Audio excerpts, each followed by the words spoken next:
اس کا مطلب آپ یہ کہتے ہیں کہ اس سے پہلے جو علماء کرام تھے وہ کیا صحیح اس طرح سے بات کو نہیں سمجھے، یا آپ کے علاوہ بھی کسی اور علماء کرام نے بھی اس پہ جو ہے اختلاف کیا ہے؟ جب حلالہ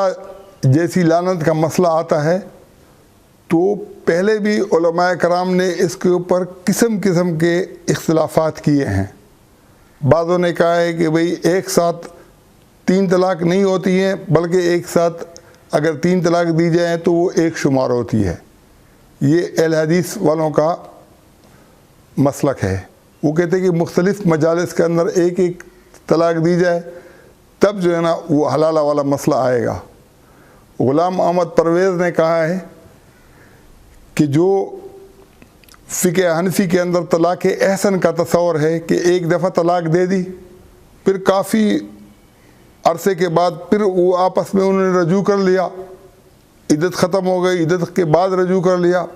پھر طلاق کی نوبت آئی، پھر دوسری مرتبہ رجوع کر لیا، پھر تیسری مرتبہ اگر اس طریقے سے ہوا تو پھر جو ہے نا حلالے کے بغیر چارہ نہیں ہوگا۔ اور علامہ تمنا عمادی ایک حنفی عالم تھے، اس نے جو ہے نا یہ کہا تھا کہ چونکہ جب مرد طلاق دیتا ہے تو اس کی سزا عورت کو نہیں ملنی چاہیے، خلا کی صورت کے اندر اگر خلا کی صورت ہوگی تو پھر حلالہ کی صورت آئے گی۔ لیکن میں یہ سمجھتا ہوں بلکہ قرآن کریم کی آیات کا یہی خلاصہ ہے کہ قرآن کے اندر اللہ تعالیٰ نے 224 نمبر آیت البقرہ کے اندر اس کا شروعات یہاں سے لی ہے کہ اللہ کو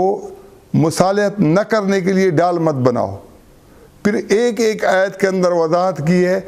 کہ عدت کے اندر رجوع ہو سکتا ہے، عدت کی تکمیل پر رجوع ہو سکتا ہے، اور عدت کے بعد رجوع ہو سکتا ہے۔ اور جہاں تک اس آیت کا تعلق ہے